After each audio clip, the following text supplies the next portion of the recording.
Washington is giving us flashbacks of freshman year. Congress is pulling fire alarms, making out in auditoriums, and the gossip's all about Pelosi losing her desk. Republicans are evicting Democrats from their offices. If you kick our guys out, we're going to kick yours. We're hearing reports that congressmen are crying in the halls. We're talking about congressmen, not women, men. The backup speaker tried to break the gavel. The chair declares the House in recess, subject to the call of the chair.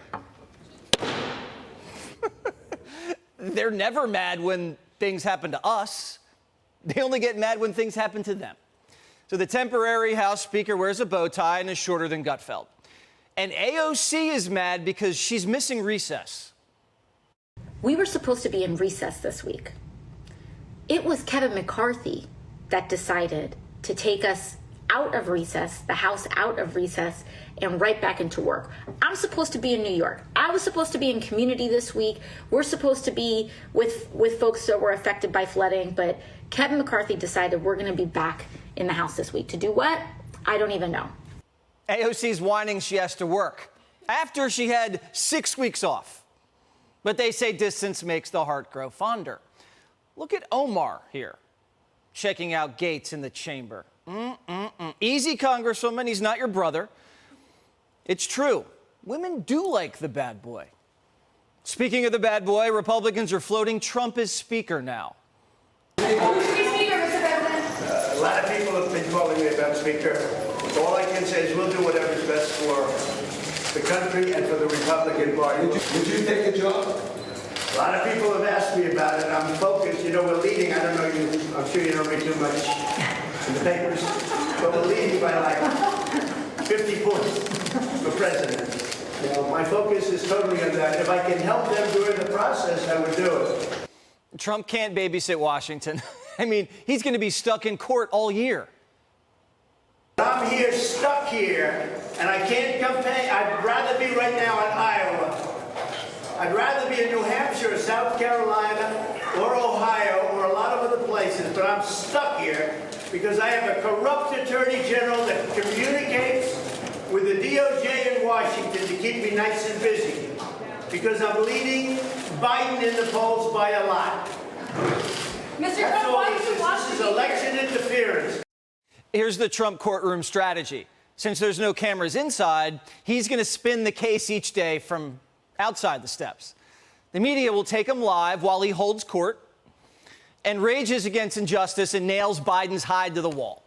Free media like that, that's how he got elected in 2016. So Trump has no time for shenanigans. And does it even matter who the House Speaker is when every politician is a spending addict? Congress raised the roof with COVID spending to $7 trillion and tried to keep it up there after the pandemic and thought you wouldn't care.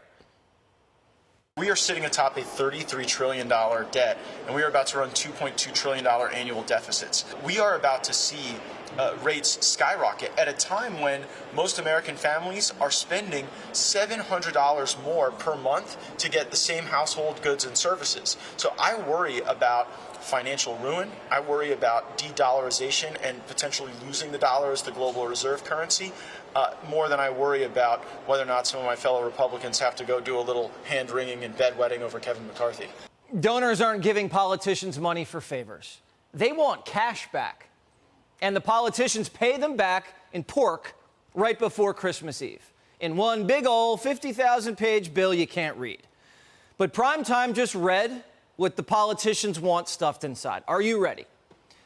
$1.5 million for a carbon-neutral bird sanctuary in Virginia. How about this? $1 million to put solar-paneled roofs on low-income housing in California. $250,000 to give Teslas to people in the projects. Where would they charge them? Don't worry. $500,000 for charging stations. $3 million for a playground in California. Now, we researched what a playground costs to install. 50,000 tops. How about $7 million for an inclusive and equitable park? What makes a park inclusive or equitable? I mean, do they lower the hoops so whites can dunk? We don't know. $5 million to put Wi-Fi in a park. When have you ever been on a park and said, darn it, I can't get Wi-Fi here? $1 million to put grass and trees in a parking lot. Okay, I called my landscaper and he said sodding a parking lot, $2 a square foot, 30,000 square feet is $60,000. And he said $500 a tree. So let's say I want 100 trees in the parking lot. So that's 50 grand. We just sodded and planted trees for about $900,000 below cost. $11 million for a machine gun range. No wonder they think Mar-a-Lago's worth 18 mil.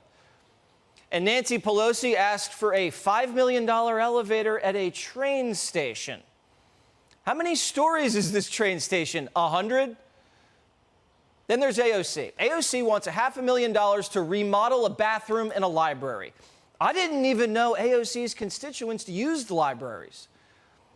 AOC also wants $1 million to refurbish a basketball court. All right, it's outdoors, so you pave it, you paint the free throw line, paint the three-point line, the half-court line, and you put up 2 hoops that won't break when I dunk on them. And we got a quote to build a basketball court from scratch, $75,000 tops. And that's with the fiberglass backboards. She wants $1 million. So this whole House Speaker drama is a racket. And they look you straight in the eye and they tell you they want to get inflation down. How is that possible when you're spending $1 million on a basketball court? The whole thing's a joke.